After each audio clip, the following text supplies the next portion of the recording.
What is going on, everybody? Welcome to another exciting episode of the Unlockables podcast, the story of video games, the people who play them, and the memories made along the way.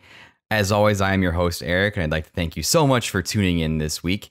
Wherever, whenever in time and space you might be located, it means so much to me that you'd be willing to spend a little bit of your hard-earned time listening to what I have to say. Now that the boring intro is out of the way, let's bring in my guests, because I have two really fantastic guests on the show today, continuing the incredibly rich tradition on the Unlockables podcast of having epic dynamic duos on the show. And I really have to thank these guys in particular because they dive into the depths, the dregs of Xbox GamePass to let us know what is worth playing, what is worth our time. And it's a service that I really, really appreciate them for doing the Lord's work. I have on the show today Tom and Chris of 1 Hour, One Decision. Guys, how you doing today? Doing all right. How are you doing, Eric?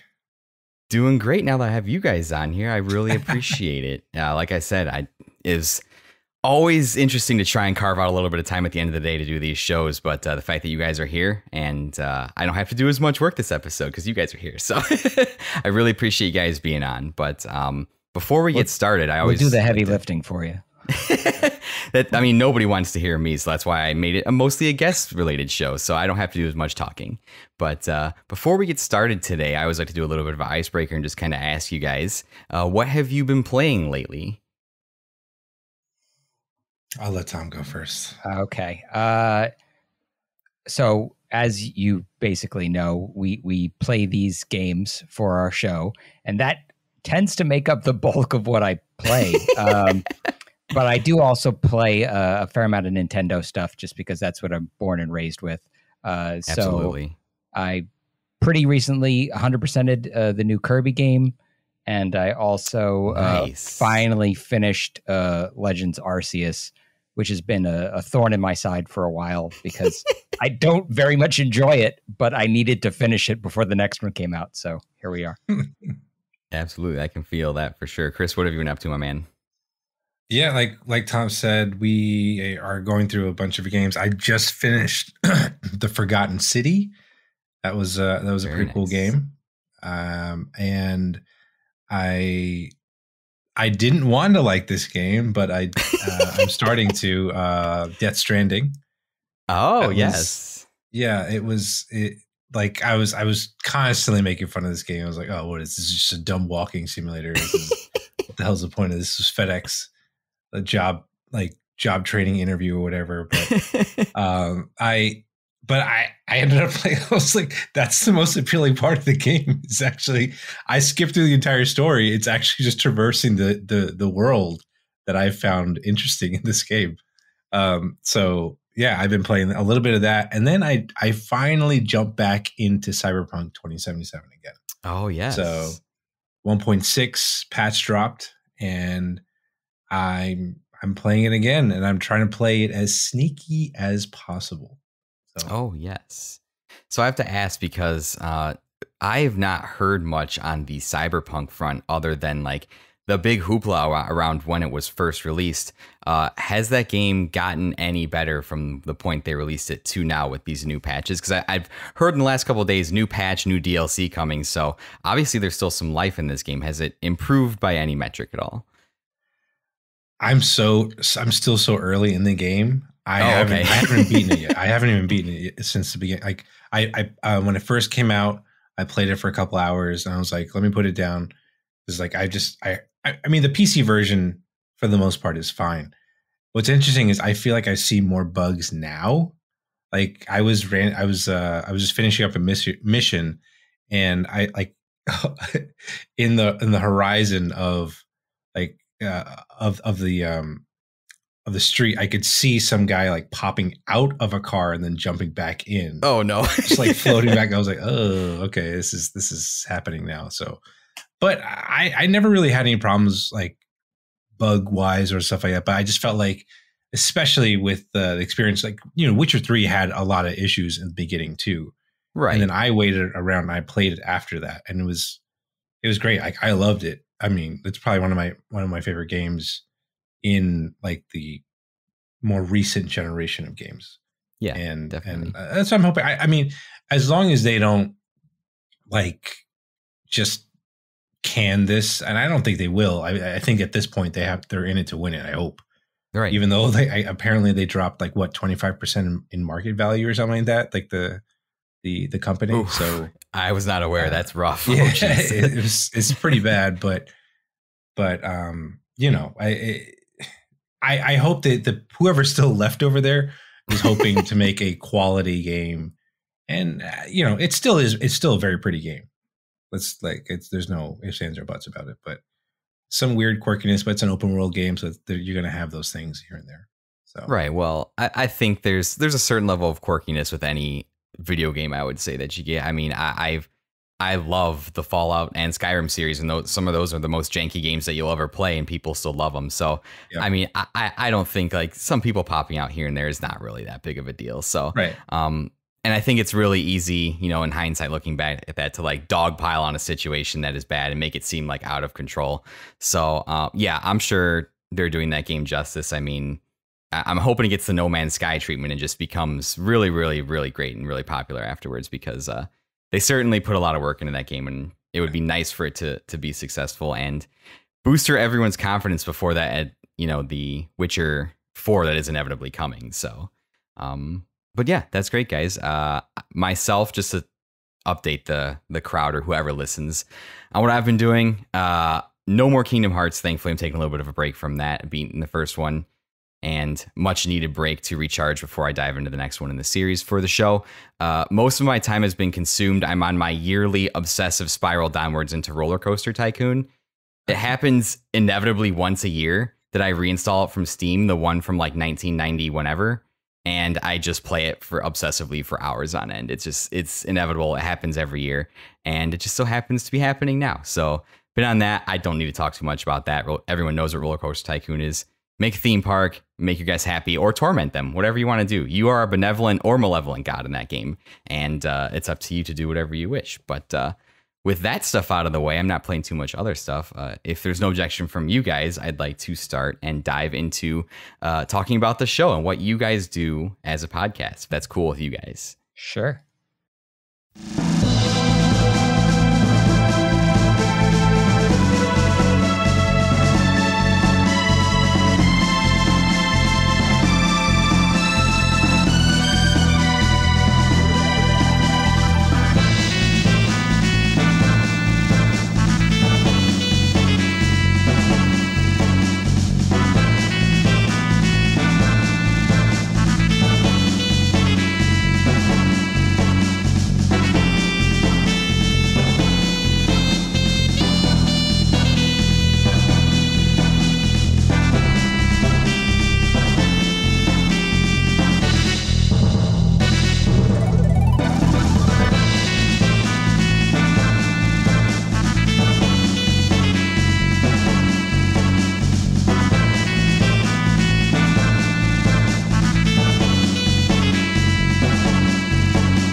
To start off, you guys host a show called 1 Hour, 1 Decision.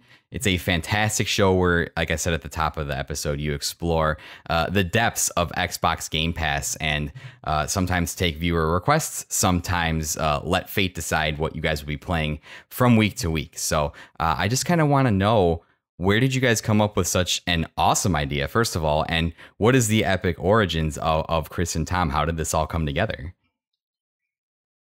How far back do you want to go? I've got time, so as much story as you want to tell me, let's go for it. All right, we'll jump the gun a little bit, because you gave us a little bit of an outline of some questions you're going to ask us. So I'm going to answer one of those kind of preemptively, because it's part of this. Absolutely. The outline is not God. We can do whatever we want here. Sure. So Chris and I met and became friends when we went to college together. Nice. And it was many, many, many years ago now. And back in the good old days. Yeah, back in the day. While we were there, a friend of mine approached me and said, "Hey, would you be interested in doing college radio?" And I had never really given it much thought, but I like music a lot, and the idea of being basically a DJ sounded kind of cool. Right. But I didn't want to do it by myself. So I asked Chris, hey, like, would you be interested in doing this, thing with me, and having a radio show? And yeah, I mean, that's basically how we started, like recording, content together, was hosting a radio show together in college, which we very creatively called the Tom and Chris Show. Yeah, we were so good at that time. That's incredible. But I mean, the concept was still pretty cool, though. We did requests, we did themes, we did and stuff like that. Some of the underlying, I think, things of 1 Hour One Decision do live in that place, right? Yeah. Not knowing exactly what kind of content you're going to be working with every episode, asking your audience to give you stuff to play, and then hoping that it's good, right? Like subjecting everybody else to that content without any kind of a review process beforehand. That lives in 1 Hour One Decision, and was there, from the jump with the Tom and Chris Show. But we did that for, I don't know, 2 years, Chris, I want to say. Yeah. Wow. Every week, Wednesday nights at 10 o'clock. So if you're curious why this show, 1 Hour One Decision, airs, goes live at that time, it's an homage to our radio show. That's very cool. Is there any kind of, I've never actually gotten to talk to anybody that's worked in radio in any capacity, and I've always just podcasted, so it's a pre-recorded medium. Is there any, like, I'm kind of switching up the outline here, but just asking from your guys' experience, Sure. Is there any kind of like similarity between doing something for like radio versus a podcast? I mean, obviously you said some of those elements made it into your show, but so were you guys like live at 10 o'clock, like live on the air, like everything kind of? Yeah. Oh, wow. So yeah, we were live. We were a live show. We learned how to use the dump button very quickly. So yeah. So is that like, again, sorry. if you just explain that a little bit, like, so dump button, is that like something you can like press to like get rid of something if you set it on the air or something like that, or? Yeah, essentially, is it 5 seconds or? Yeah. You 5 seconds scrub. You start with the 5 second delay. Okay.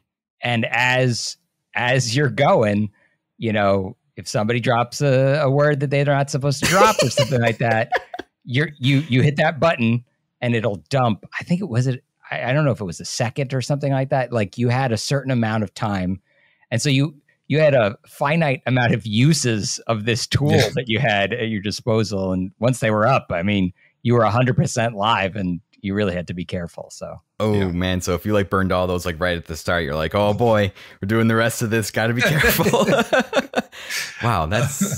That's really cool. And now I think it trained us also not to, I mean, I'd say for the most part, we don't really curse on our show. Yeah. And I think it's given us that kind of muscle memory of sorts to be like, let's try not to curse and stuff like that. But I think the other thing is, what else did we do? There were certain words that we couldn't use either. Yes. Right? I obviously like the big curse words and stuff like that. But then there was like other ones that I was a little surprised about. I don't know if you remember them, but yes. I'm like, I won't repeat them here, but yes, I do. There's a George Carlin skit, if you want to look it up, that's like the 7 dirty words or something like that. So that's your list of words that's banned on or was at the time banned on the on radio and and then after a certain time. So part of the reason that we were on at 10 o'clock is that put you into something called safe harbor hours, where you wouldn't get an FCC fine if you did. So if we burned through our 5 seconds and then still had a couple, like, nobody was going to beat down the doors of the radio station and try to hit us up for cash. Oh, we were on late enough that it was okay. Even the FCC goes to bed eventually, so that's exactly. That's definitely good to know. And the government's not always watching, so commit your wrongdoings at night is basically the message you take away from it. Just like criminals do, right? I mean, most crime occurs at night for a reason. Exactly, it's perfect. Well, that kind of went into tied into my next question. I guess that sort of answers it, but I asked about you guys having podcast experience prior to the show. obviously you have radio experience. Was it just the radio experience, or have you tried anything with podcasting before doing 1 Hour One Decision? We did. We had a very short-lived show before this called Tom and Chris Take On. And again, I think this is another what allowed us to evolve the show to what it is now. Right. But the idea was like we would take on whatever form of like geek or nerd culture. And I think we only did one episode, maybe two. We did 4. We did 4? I don't remember. Oh, nice. There you go. We did, we talked about Pacific Rim. Yes. And it was like around that time that Pacific Rim came out, but like it was a longer format. Yeah. And, as we were getting older, like we had a lot more responsibilities and stuff like that. It was just a lot to do that kind of show.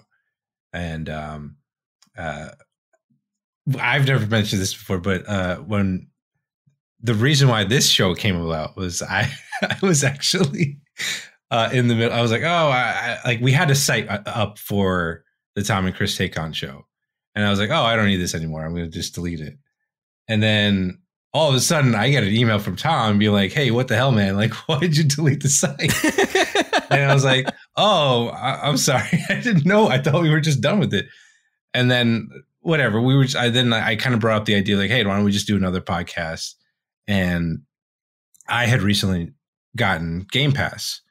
And I was like, the thing for me with Game Pass was like, and this is what, 2 years or so ago that I had it. And it was even at that time, it was like overwhelming to me about like how much content there was. And I'm like, oh man, like, what am I going to play? Like I have all these games to play, but I don't know what to play. And then I was just scrolling down on my PC and I saw the surprise me button. I was like, oh, okay, that's kind of cool.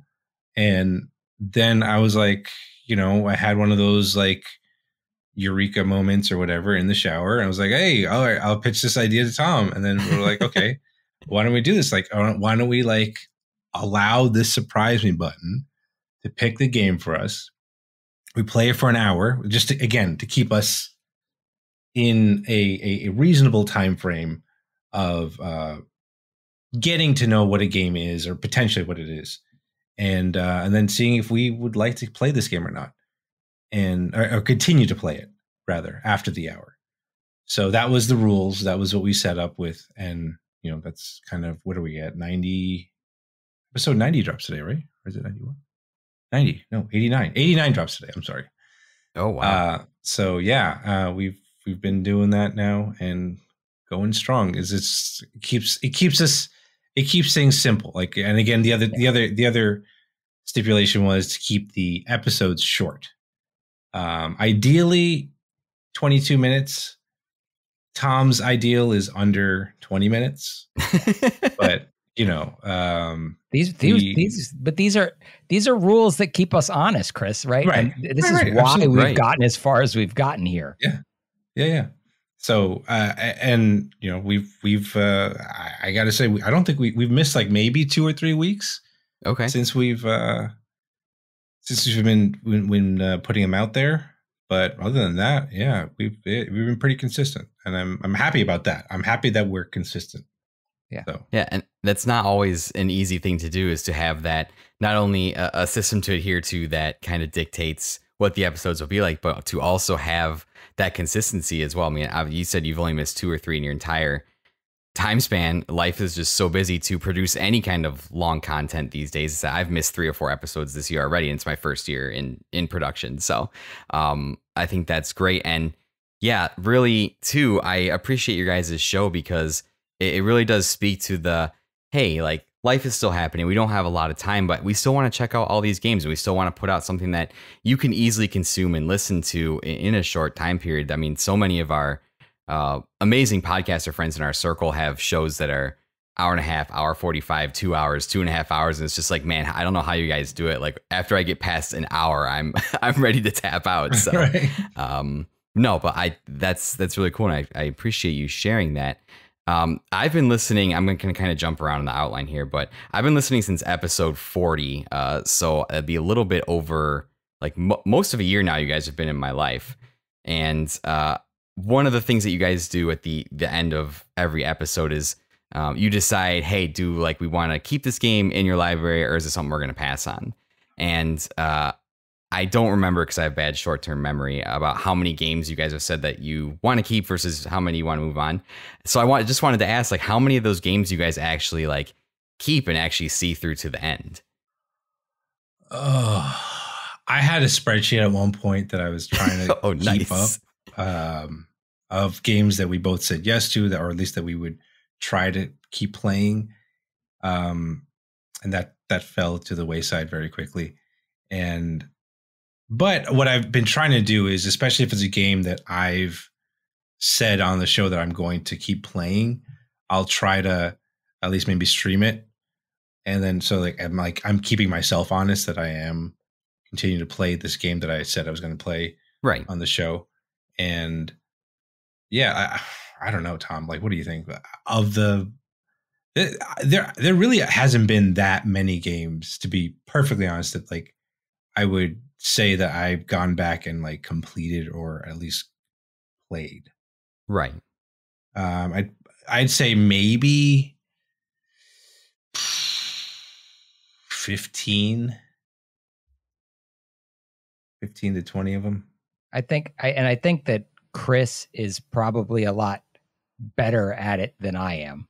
You know, I'm the source of a lot of the show needs to be at under an hour. You know, like we got to record like the game. We're only going to play the game for an hour. We're only going to record, you know, have a show that's 20 something minutes. And it's because there is a lot of stuff out of there, and I do want to try a lot of different things. And I really don't want to be nailed down to something. And if I am going to get nailed down to something, it tends to be something that I picked myself and I'm going to dump 100 hours into.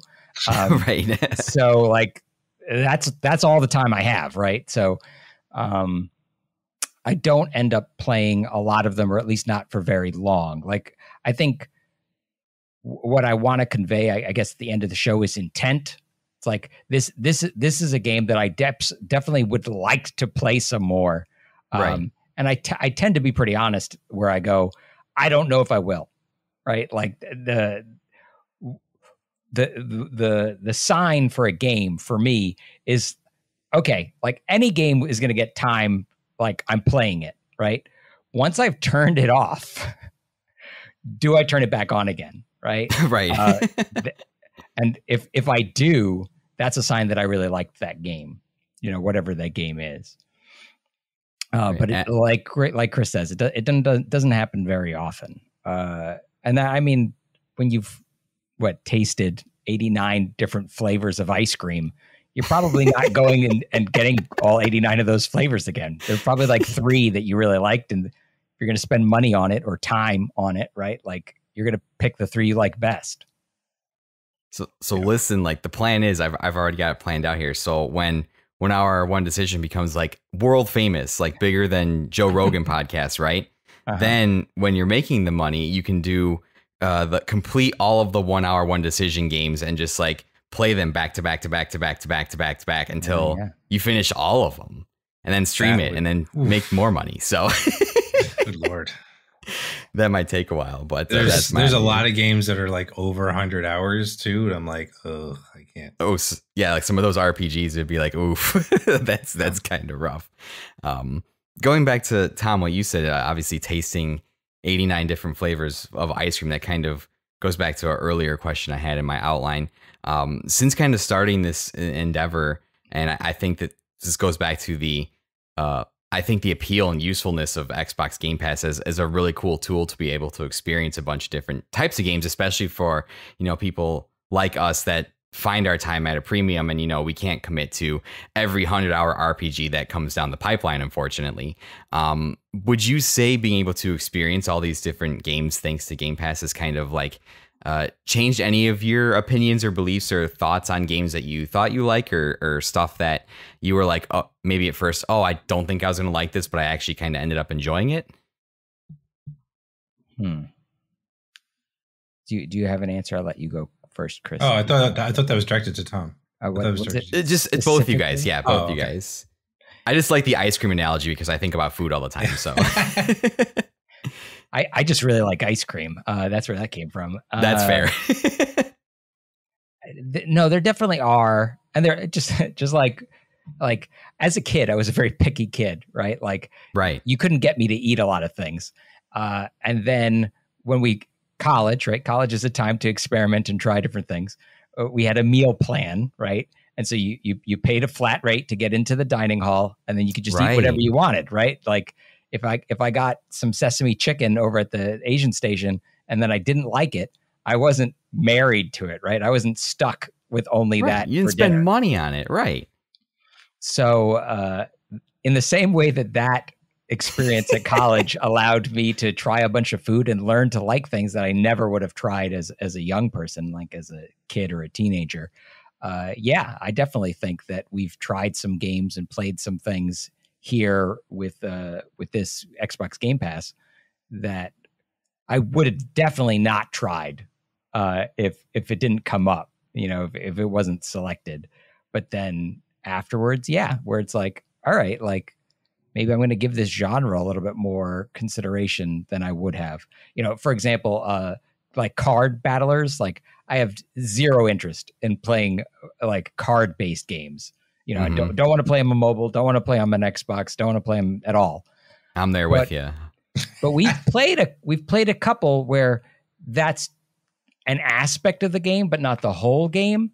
And it's like, okay, when you layer this as just a piece of the game, I'm down for it. In the same way that like I wouldn't play a game that was exclusively like turn-based battles. Like I don't want to play Final Fantasy Tactics, but I love Pokemon, right? So I don't have a problem with like a tactical like turn-based battle. I enjoy that, but I don't want the whole game to be that.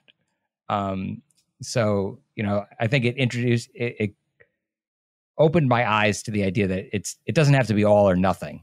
A lot of these games are blended genres. They're not just one thing. They're, especially with the indie developers where they'll grab different elements from different genres and kind of slam it all together into something they think tastes good, right? And then it's up to us to decide if we agree.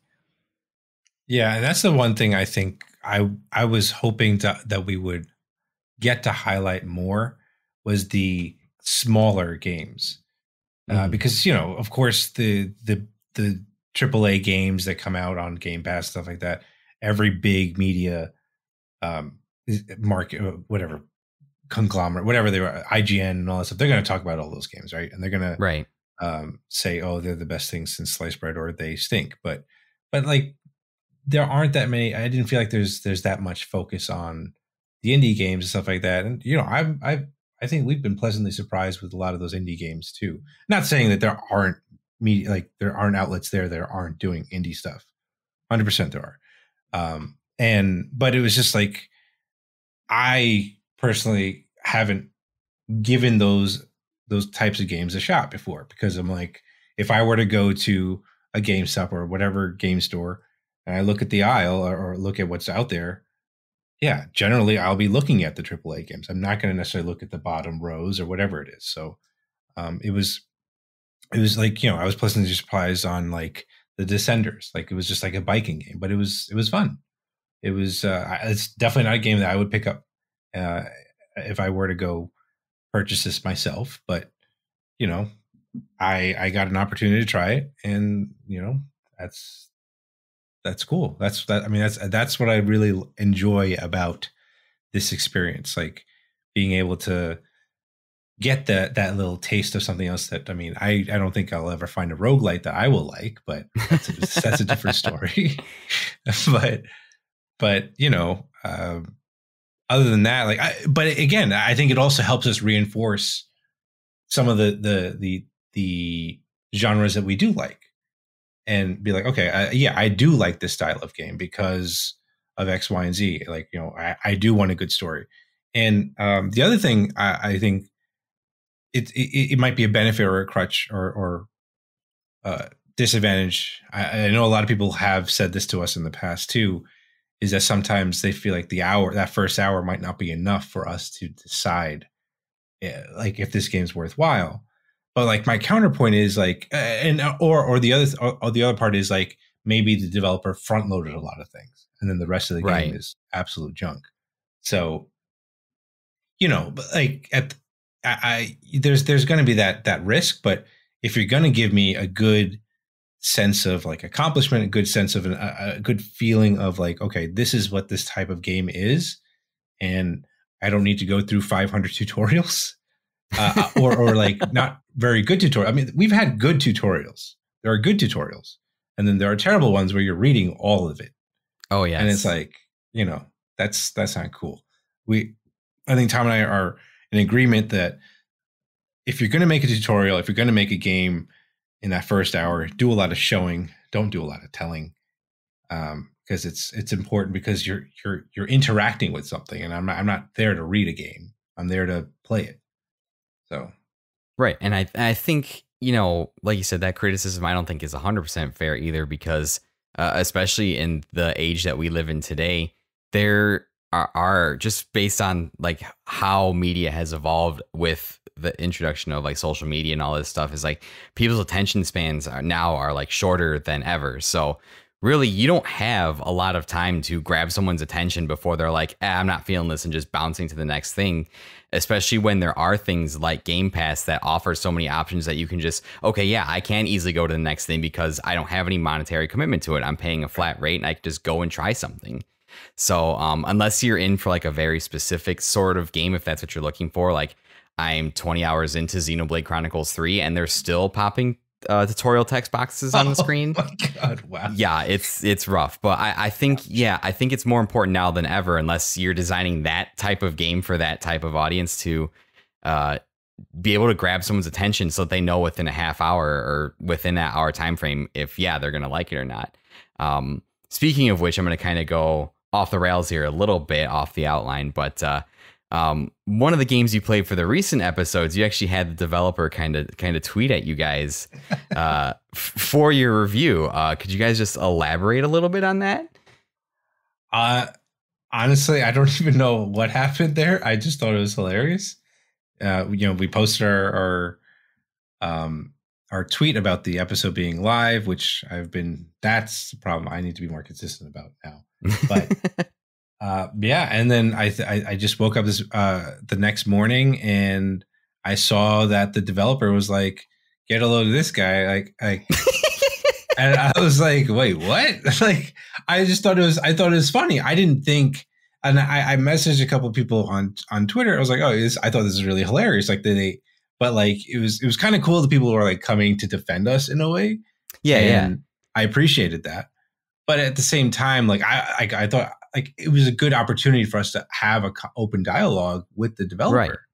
Be like, look, like your game was interesting. The concept looked like something that I really wanted to play, but like it just fell really short, because like if you're going to tell me to do these certain objectives, but then hamstring me with like terrible traversal mechanics, like I'm not there for it, Like, even though they're going to say that there's more to it over the next hour, I'm like, okay, but I don't want to play it for another hour because it just stinks. So, yeah, but I don't know, Tom, if you have anything else to. Chris shot me the tweet. So I don't really play too much on social media. I think the people who watch our show know that I don't even want to be on screen at all. So it's honestly for the best.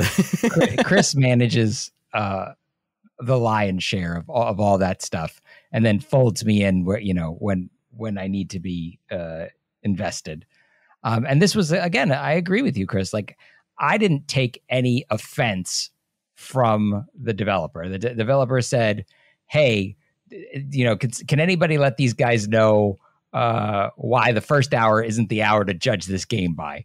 And it's like, I think they were looking to rally their own troops, and they maybe excited our little hornet's nest instead. I was surprised. Yeah, no one from their side actually responded. I was like, oh, okay. Which is, I mean, that's pretty funny, but. Yeah. I didn't take any offense from it. I just think that, they're a developer. They're proud of their work. You gotta stand up for, something you made, right? And back, and go, Yeah. Right. And I don't think by any means you guys were unfair in that episode, but no. I do have to say, and I knew once I saw that, I knew you guys were coming on, I wanted to ask you about that because I feel like, you've gotten the developers to respond now. That's like a sign that you've made it, right? The developers, the developers took time to listen to, and you figure too that a developer would welcome any kind of constructive criticism about any of their game, about any time or length that somebody played about it. So if somebody is telling them to be like, hey, like that first hour, isn't great, they would maybe look inward and be like, okay, maybe this is a area that we can improve for like our next game and maybe make it more engaging right on the onset. So that's kind of what I thought about it. But as soon as I saw it, I was kind of like, oh man, this is kind of funny for sure. Sorry, go ahead, Tom. I was going to say, I think we try to be as constructive as possible when we're doing our reviews. We try to say, hey, you did this thing really well. Like you should really do that, and try to, I don't know, we're talking to the wind sometimes, but be like, do this, do the show, don't tell, this was a great, execution of a tutorial. I wish everybody would do this, it's me, Chris and I think just kind of talking it through and having our own opinion about it. But I do think that it is meant, at least from the two of us, to be constructive. We want anybody who's maybe a potential designer or something who might be listening to our show, like, these are the things you should copy and these are the things you shouldn't copy, Right. Yeah. And we try to keep it as positive as possible. And we're not just like immediately bashing a game or whatnot. I know I talk a lot about roguelites and stuff like that, but it's just that's not a designer. That is just the genre as a whole. So whoever decided to make that whole genre needs to go think real long and hard or whatever it is. So that's the story. And even when we review a roguelike, you still have to come up with some likes, Chris, right? That's absolutely. part of the deal. Right. Absolutely. Every review is balanced. We're going to have things that we like and we're going to have things that we dislike. And I think that if one day we came out together and had 0 likes on the page, we'd have a problem. We'd have a problem as a show where we'd have to go like, really? You didn't like anything about this? That seems unlikely. Right. And if you're doing first person shooters, put your feet in there, please. Yeah, right. The feet. That's right. It's like, just come on. I want to be able to look down and see that I have feet. Like, please. I need to know. Especially if you're going to be a game that you're traversing stuff. Please. I just need to know that I'm not a floating hands and a gun, please. For my emotional psyche, I need that, please.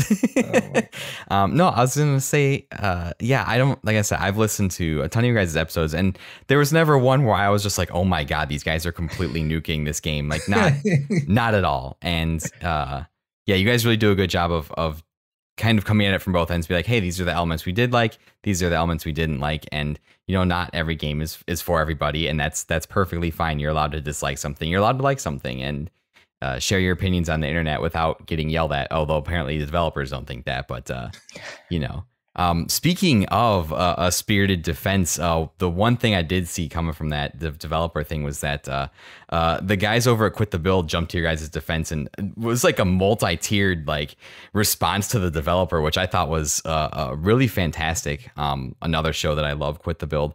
I wanted to ask you guys, because you guys are kind of part of the Quit the Build network. And I wanted to ask, how did that partnership come about, and what has that partnership been working with like Nick and Bruno and those guys over there at Quit the Build? Yeah, it's they reached out to us like very early on. Okay, I think we were maybe their second or third interview on their show and stuff like that.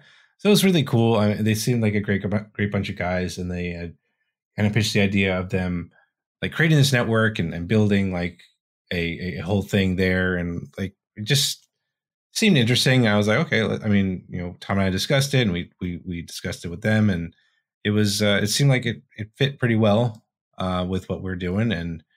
It's been good so far. They've been, as you saw with the tweets, pretty supportive of things that we're doing. Yeah. And Yeah, like we've been doing some cool stuff with them. We've got some ad sponsorships, stuff like that through them, and it's been good. It's been a good partnership, good relationship with the guys. They're super cool, super chill guys. So happy to work with them. Yeah, I was gonna say, it definitely seems like that. I believe it has Nick asked you to come sing on TikTok at all yet? No, I okay. Hope not. I was gonna say I've seen all of those, and those are very, very popular. It seems. Yeah. I just thought that was funny. I was like, man, I got to give him credit for being able to come up with those things like that. Like, he's on it. Nick is like one of the hardest working people I've ever seen, like with this social media stuff. It's incredibly creative. I was like, I couldn't do this even if I tried. It's so insane.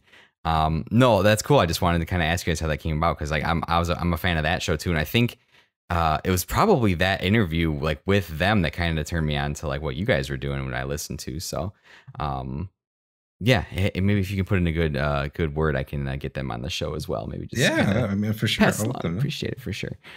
So like you guys have said, you guys have been doing this 89-ish episodes. You know, it's a decent amount of time for sure. Do you have any kind of favorite experiences, things that stick out to you so far, like things that you have really liked about doing the show, or specific instances where you're like, wow, like that was just really cool. We never thought that would kind of happen to us. Like getting yelled at by a developer, for instance. I mean, like recently, yeah, I'll say that was probably one of the highlights of this year. You know, like just meeting like really cool people along the way, like yourself, Eric, and just connecting. No, I'm being honest, like, and being able to like really talk about games and stuff like that with people that are just like-minded, and getting that kind of sharing that experience with each other, and also like, you know, shooting the, am I allowed to curse on this? Shooting the shit. Go for it. Shooting the shit on about like how you produce your stuff, and you know, getting tips and stuff like that. You know, it's been I think it's been pretty rewarding for myself, getting to know everyone that I've met so far. So I'll take a little bit of a different tact. I very much enjoy my time with Chris. I'm glad that I got that back. In That's a way. So wholesome. I love it. Because you know, honestly, without the show, the two of us had lost touch. Yeah. As he noted earlier, the only reason we got back into communication is because he tore this thing down, and I got a notification that one of my children out on the internet was taken away. And I said, "Wait, who did this?" Oh, it was you, Chris. Okay, then I guess it's okay. Yeah, right. and then you know, but I enjoyed, you know, spending that time with Chris. You know, the prep stuff that we do, and the recording. And, you know, besides recording the half-hour show, we also, you know, talk. We talk about stuff we were playing. We talk about, you know, each other's lives and what we're up to. So it's, you know, I got my college buddy back, which is pretty awesome. Yeah, that's true. It's the most important thing. Yeah. Friends. On the actual show, I very much enjoyed doing those brackets that we did. Yes, they're fun because I like how fast they have to be. I want them to be faster. Like it's like, no, go. Like, yes or no, pick one. Yeah. I'm a very indecisive person, so being forced into a situation where I have to make a decision very quickly is a challenge. But I like the format that we set up for those things, and I like that it forces me to make a really quick decision. So. You're right. We do need to make one of those again. We're running up against it. Yeah, it'll be time to do another one soon. Definitely looking forward to that. But no, I appreciate that answer. I mean, basically, the last couple episodes of Unlockables, like I said, been on Kingdom Hearts. So my show is basically sponsored by the power of friendship. So I love that answer a lot. That is absolutely fantastic. And Chris, to your point too, yeah, it's always kind of a sketchy thing when you want to talk about video games and things that you love on the internet. Because people can be very mean, but I've found that our kind of general intersecting podcasting circle of friends / collaborators, has been genuinely like very cool, very chill people to talk to. I don't know if that's just the nature of like, hey, we all identify with each other because we all have podcasts, and it's something that we can talk about that kind of binds us all together. But for the most part, and like I said, I don't see everybody's friend circles that interact, but I haven't seen anybody like lighting each other up on our corner of the internet here. And I hope that it stays that way because it's actually really nice. I was just like thinking about, like, as you were saying that right now, you know, I don't see, at least in the circle that we run in right now, like, there's no one that's like a very extreme fanboy of a particular, you know, manufacturer of these consoles and stuff like that. So like, it's nice to have like an even keel, like, opinion about things, and being able to have a discussion. Whereas like, you could see some of those Twitter discussions out there, which I try to avoid. Yeah. It's like, ugh, no way. Like that, like just the toxicity that's there. It's like, it's gross. And like, you know, I'm glad that like, we've kind of surrounded ourselves with people that aren't that toxic. Yeah. And especially too with kind of everything that you mentioned, like the stuff happening between Sony and Microsoft specifically, I can't imagine what we would be seeing in our circle if we had somebody that ran a really hard pro Xbox and a really hard pro PlayStation podcast with everything going on here. That would get kind of messy for sure. So just to be able to kind of like watch it from the middle is really enjoyable. And, you know, even so, like, some of us have disagreements about the things that we like and things that we are good, but we don't crucify each other for it. No. And that's, I think, something that is desperately needed on the internet as a whole, is to not like massacre people for having differing opinions. So, I agree with you guys on that 100%. That's been really great.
When you have people like myself, I try to shout out the show every week because it's become part of my weekly routine and I love it so much.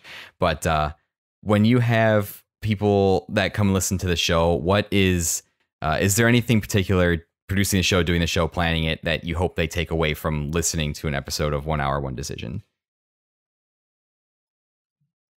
I mean, just like for me, it's just being able to, you know, if you're interested in this particular game, get in, listen to us blabber about it for a little bit, and get out, like, you know, and make your own decision at the end of the day. But, you know, these are two opinions of two people that have played games most of their lives, and are trying new things too, potentially trying new things.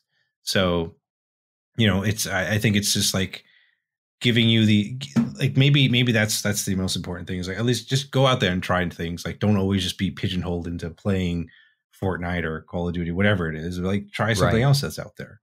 And, you know, maybe you'll be surprised like us. Yeah.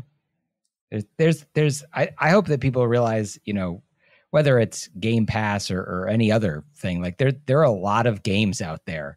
And if you know, put your blinders on and only play the one or two franchises that you enjoy, and that's all that you ever play, you're missing out on a lot of stuff, a lot of really great stuff. Yeah. So, you know, maybe you don't have a lot of time, and so that's why you only stick to those two franchises, because you know you like them, and so that's where you're going to live. But if there's something available to you like Xbox Game Pass, which is a really great value and opens up this this avenue for you to really explore and try a lot of different things, like, give a game an hour, see if you like it, you know, Or if you don't want to give it an hour, give our show 22 minutes and see if that makes you want to give the game an hour, you know? Yeah. Yeah, I've heard you guys have talked about so many games on your show that I didn't even know existed. So your show's very existence alone has put things on my radar that I didn't even realize I knew about. And yeah, I was going to say that's been the main thing that I've taken away from like listening to episodes of your guys' show is that it's okay. We have the tools now more than ever to be able to try and experience different things for relatively minimal cost, which that used to be the barrier to entry and used to be why we used to stick to things that we knew, because it's like, if I'm spending money on this, I know I like this already. So there's less risk of me not liking it and feeling like I wasted the money. But because we have all these tools and these things, like you guys especially have encouraged me to, step outside my box, outside my comfort zone, and just see the different types of experiences that people are making, people are creating. And that ultimately has kind of influenced me listening to you guys and other podcasters as a whole to, just try different things. I've played and completed more games and different types of games this year than any other year, I think. This has been the most diverse year. I'm 31 years old of games that I've ever played in my entire life. Thanks to you guys and all of our other podcasting friends just talking about all these different games. So I just wanted you guys to know that that's personally what I take away from you guys' show, and I'm very grateful for it. And for the the amount of information you guys deliver in such a bite-sized formula when like I'm out here putting out 2-hour episodes on JRPGs and every single one of Dave's episodes is 2.5 to 3 hours long. Shout out to you, Dave. I love you very much. But I mean, Dave does a good. He's just so in depth. It's incredible. He's very in depth. But I would say that you guys deliver so much information in such a compact amount of time that it's just as useful. So I just want to thank you guys for that. I do have I kind of want to get the scoop. I love to get the scoop if people are coming on the show. I just kind of want to know, what is the future trajectory of 1 Hour One Decision? You guys have a formula that works great. You have a routine. You have things you like to do. So are we just to the stars, keep going forward with what we got, or is there anything, some maybe fun ideas you guys are playing with that might switch up the formula a little bit? I mean, Tom and I have talked about it, like expanding it outside of Game Pass.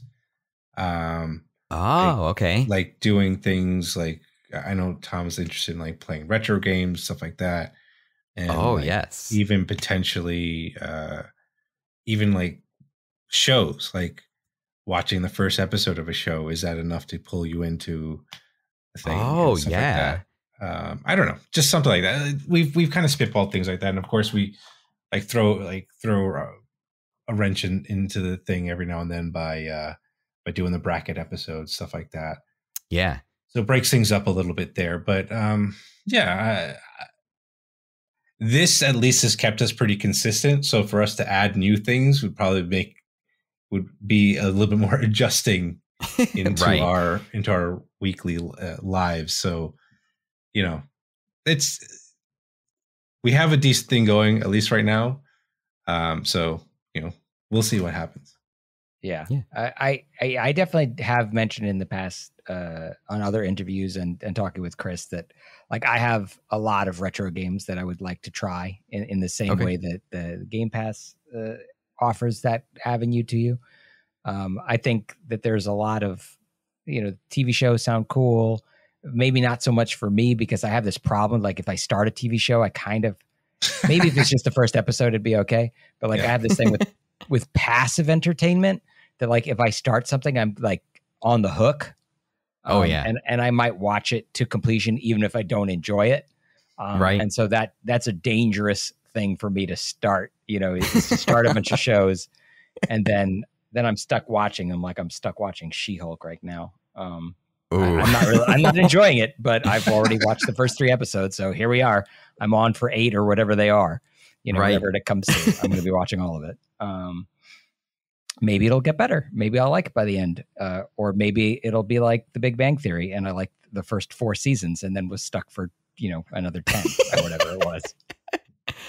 I'm right there with you at the Marvel shows. I'm a few episodes away from being done with Miss Marvel and then I'm on to She-Hulk. I'm just kind of like, I don't know if I'm enjoying these as much as I should. So, but I'm like feel committed, so I can't stop. Yeah, it's like you've put all this time into Marvel. If you've watched all the movies and like I have, and you've watched all the shows like I have, now it's like there's like this foregone conclusion that you're going to have to just keep watching all of them until they stop.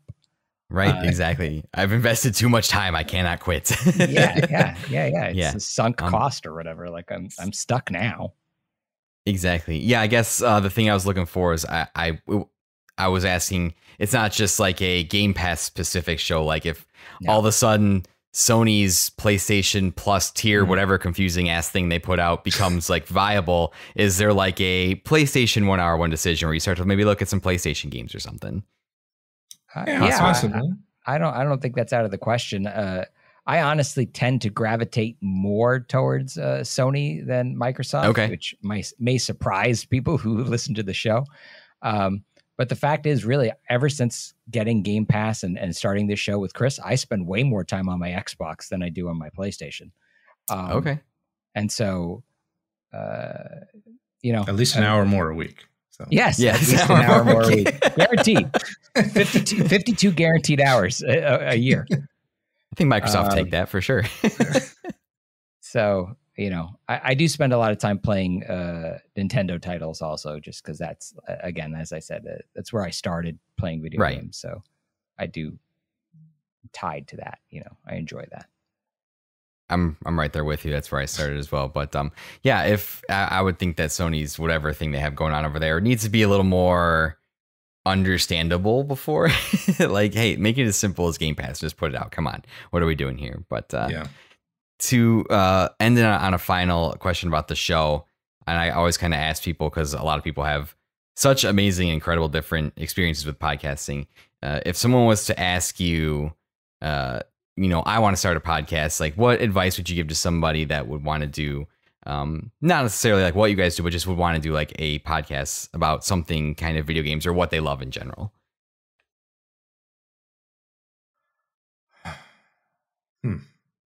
Well, you go ahead, Tom.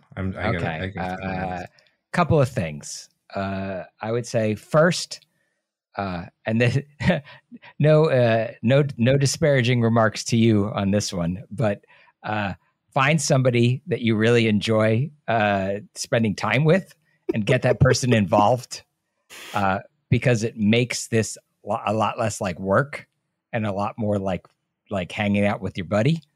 And it's a lot easier to schedule hangout time with your buddy than it is to schedule work. It is.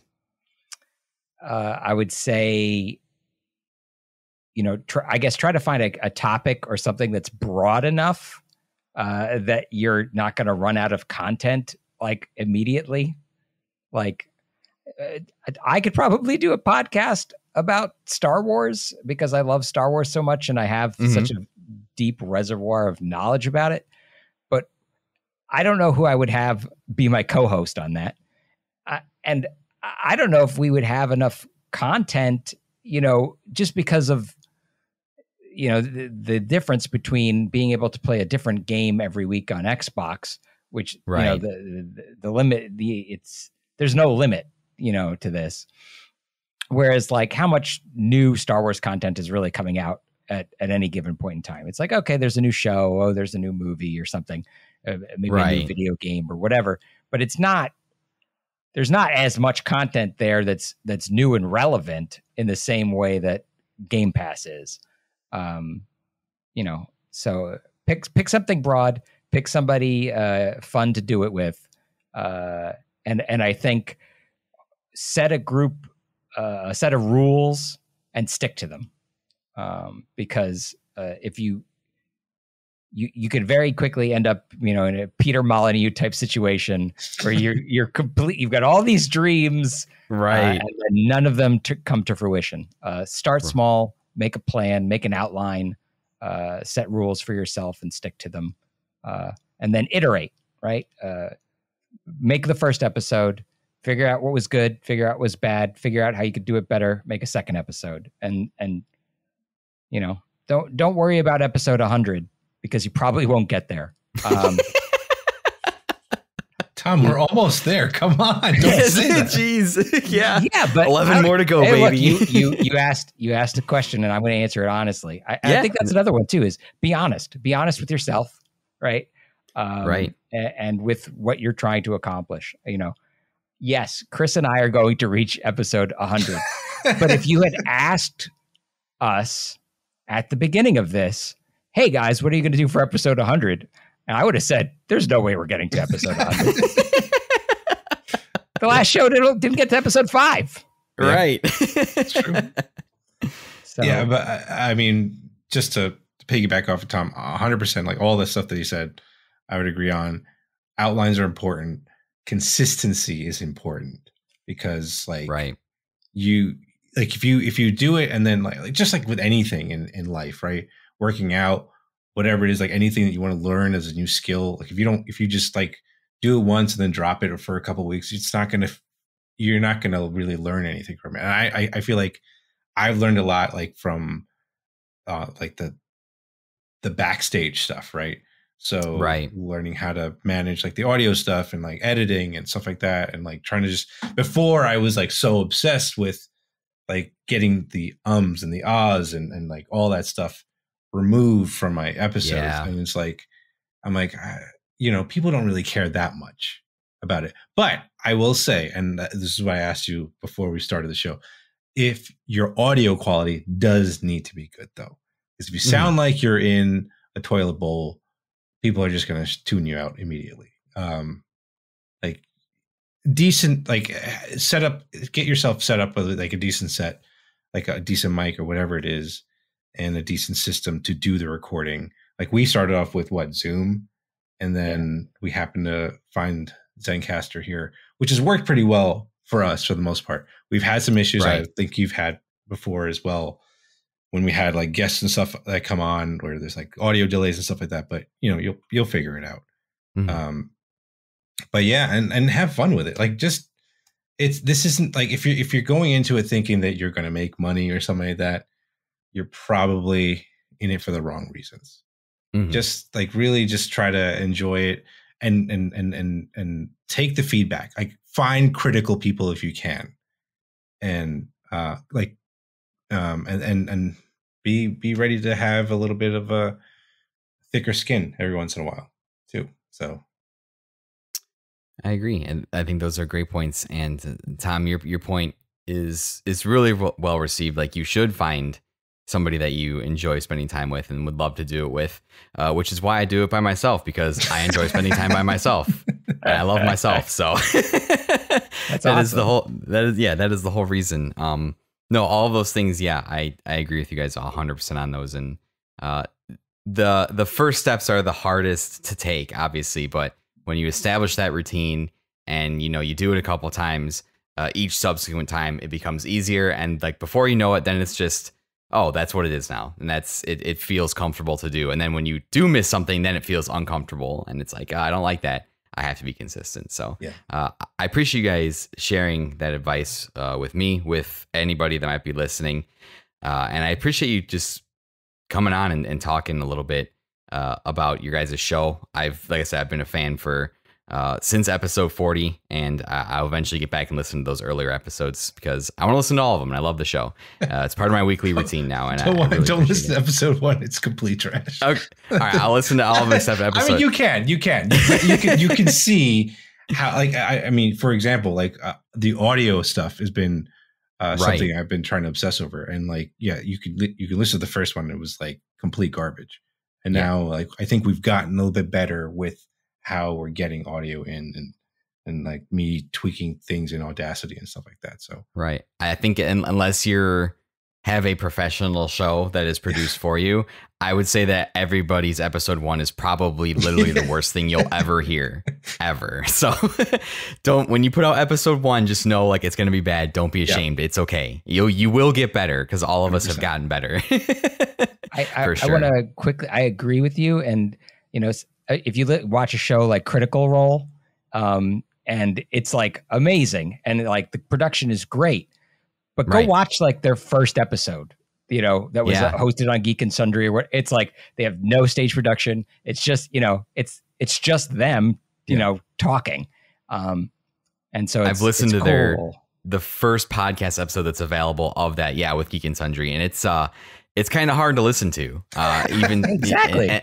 And looking back like 3 or 4 years, and obviously they're so successful now, you're like, wow, they came from this to build something that's so successful. So yeah, just keep at it. Your first stuff's always going to be rough, but you learn and you get better. So, and even if you say you can't, I am the most technologically challenged person. Like I critique myself so hard, and even I feel like I've gotten better. So if I can do it, literally anybody on this planet can do it. And I hope you take courage and inspiration away from that for sure. But I appreciate you guys sharing a little bit about the show. Before we wrap up, I'm just going to kind of wrap in the end of the outline here in kind of one question. Since we do have video game podcasts, I just would like to ask, do you guys have a specific game or certain games that you consider quote unquote like maybe your favorite of all time, or a group of games that mean a lot to you?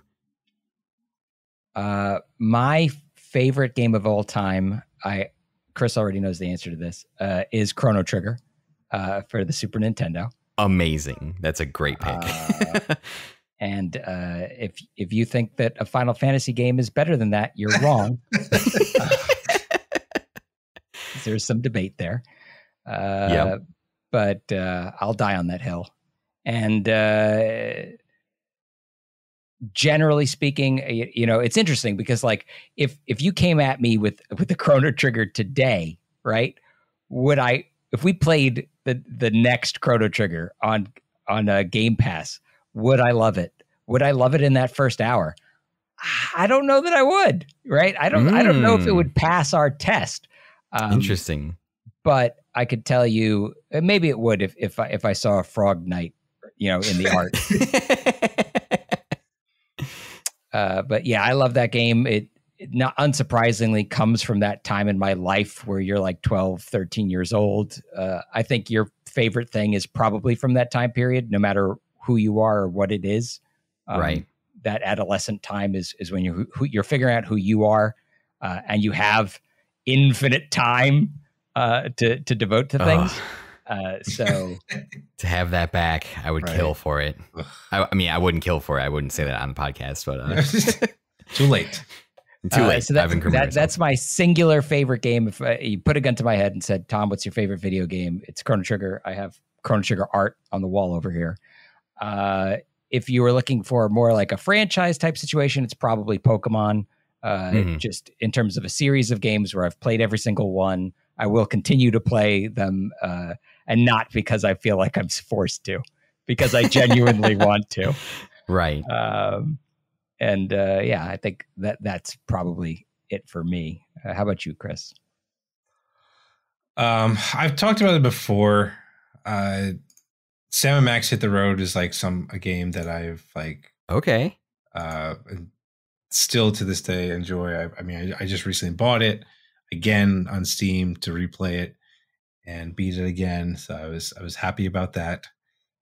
But if I were to think of like a game a little bit further into our lives, franchise wise, probably Splinter Cell. I love that series. That was I still need to beat Blacklist though. I do need to beat that game. What do you call it? And also the first, not the original. I mean, the original Prince of Persia was good, but when they did the Prince of Persia, like Ubisoft did that, right? I loved that game. That game was like, it was so cool, like messing with time, and the music in that game was just like, it just like, and also the fact that it was like, it wasn't your typical setting, right? It was like in the Arabian Nights kind of thing setting, and like, and it was just cool to be able to kind of see that kind of representation in a game at the time. So yeah, that's probably what I'd say right now. Ubisoft needs to hurry up. I know we've heard rumors on the horizon forever on that Prince of Persia remake. Like that's like, what's delayed like a million times. You finished your pirate game that's been in development for 14 years. Let's go. It's time to do Prince of Persia. Like, we've got a jillion Assassin's Creeds in that time. Please do something with your older franchises. Beyond Good and Evil, where's that going? Exactly. Come on. Dead. Like, it's probably dead, but Ubisoft, like, I will tweet at you. Respond to me on Twitter. Yeah. Prince of Persia. Let's go. Like, I know. It's time. It's time. No, those are all great picks. I'm curious about your game. Mine? Oh, like Tom said, yeah, about that age of like adolescence is the most influential. And during those times, I played my first ever RPG, which was Final Fantasy IX. Absolute big one. That is to this day, my favorite game of all time. And then the Kingdom Hearts franchise means a great deal to me. So if I was to do game and franchise, it'd probably be those two. And then there's a bevy of other titles that are very influential. Super Mario World, the first game I ever played. Love that game so much. The Intelligent Systems games, Advance Wars, Fire Emblem on the GBA. I love those games to death. Monster Hunter World, a more recent title. That game completely changed my perspective on everything video games, despite the fact that you just fight dinosaurs with giant swords. But hey, yeah, those are just, and then more recent modern one, Breath of the Wild for sure was huge. I didn't like Zelda before Breath of the Wild. I actually didn't. I thought it was overrated, and I played Breath of the Wild, and now I love Zelda. So, yeah, there's just a couple of them for me. I do realize, Tom, isn't this month a big anniversary for Chrono Trigger? I believe is it like 30 years now, or? Yeah, I thought someone said it was an anniversary or something. It came out in 1995, so it can't be 30 years. That math. Okay. Yeah, I thought somebody, because I just know a lot of our friends are doing Chrono Trigger episodes this month, so I was like, oh, it must be some kind of anniversary or something. So, unfortunately, that's a huge blind spot for me. As much as I love RPGs, I have not played Chrono Trigger, and I regret it deeply. As well as Splinter Cell and Prince of Persia, two games I've also missed out, or two series I've also missed out on. So I think I have some homework to do. So. You could wait for the remake of Chrono Trigger that'll never happen. Which at this point, with how much we have remakes and remasters, I almost don't know if I would want that. If something's a masterpiece, like leave it alone. Like really, like bring it forward so I can play it on modern hardware, but just don't mess with it. I kid, because I don't know that I would like a remake of Chrono Trigger. It's are you about to defile my childhood for money? It's like, yes, you are. But no, I feel like that's one I would love, because like I said, I grew up with Dragon Ball, Akira Toriyama, and Square. Like that's two things I love very much. I feel like I would love that game. So I need to bump that up my backlog for sure.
Yeah. Do you guys have any other points or anything else you'd like to say? We're getting towards the end of the episode here, so. No, again, just I really appreciate you having us on the show. I think you have a great podcast here as well. Thank you. I did get to listen to that Monster Hunter episode, and it got me going again to potentially get back into the game. I did go back and play it a little bit, and then I was like, wow, I really stink at this game, and then I turned it off immediately. So if it makes you feel any better, I've played World and Iceborne probably a combined like 500 hours, and I'm still terrible at it. So don't feel bad. Don't feel bad at all. But thank you. And like I said, I know we were working at this a couple weeks to try and get everyone's schedules to align. I know you guys are very busy, so the fact that you guys were able to carve out a little bit of time tonight to join me on the show really means a lot to me. And thank you guys so much. I really do appreciate it. I usually reserve the end of the episode to give to you guys, and I say, shill whatever you like to shill. If you're recruiting for a cult, if you're selling alternative medicine, that's totally fine. You guys can say whatever you want here on the end of the episode. Really? Yeah, I hadn't considered a cult, but now, I mean, now that you put the idea in my head, we did have a little bit of a cult helping us with the Umurangi generation developer, but no, yeah, we'll leave that to that. That's how it starts. Yeah. No, but again, thank you so much, and you could check out our episodes. As Tom mentioned earlier, our episodes drop every Wednesday evening around 10 p.m. on most podcast platforms, I believe, at this point. So, Spotify, Apple, Anchor, you name Amazon. it, Amazon, Google, whatever. And then we're on YouTube. We're on the QGB channel on YouTube, and we drop our episodes there roughly the same time. So you can kind of watch us talk about the games and our playthroughs as well, sped up because it's an hour, and then our episodes are under 30 minutes. So, right. But whatever. It's just so you don't have to look at us all the time. So that's fine. And yeah, and we're on Twitter at TC1H1D. And we play our games on Twitch at twitch.tv/1H1D. And I think that's everything. We don't have a Patreon because I don't think we have not yet. Yeah, not yet. We'll see. I have ideas for that. But do you? We'll discuss Let's go. That. Okay, let's go. Offline. All right. Well, yeah, that's let me know when that comes about. I'll definitely be there to sign up for sure. But yeah, I will I'll link all of the stuff that you mentioned in the show notes in the description. So if you are listening, watching the show, you can easily find them. I highly recommend it. I always assumed, I didn't know you guys' episodes came out so late on Wednesday. I always saw them Thursday morning when I wake up. But since I do know they're on Wednesday, I just got to shout out Wednesday is a killer day for podcasts. Well, we didn't realize this, honestly. We didn't know that Wednesday was it's hot. So good. Not only is there 1 hour, one decision, and there's a little show called Unlockables that you might have heard of. There's Tales from the Backlog, Between Two Gamers, Deleted Saves. Like, Wednesday's a stacked day for podcasting. A bunch of people that have been on the show before. So yeah, definitely tune in Wednesdays for some great podcast action. But all their stuff we linked in the description. I'm not going to show my social medias. It's always in the description of the episode where you guys can find me, Twitter, all that good stuff. And I don't know, I lost my intro a couple episodes ago because I was inadvertently copying somebody. So I guess I'll just say, for Tom, Chris, 1 hour, one decision, again, thank you guys so much for joining me. Everybody out there listening, appreciate you listening, and have a good day. Thanks, everybody. See ya.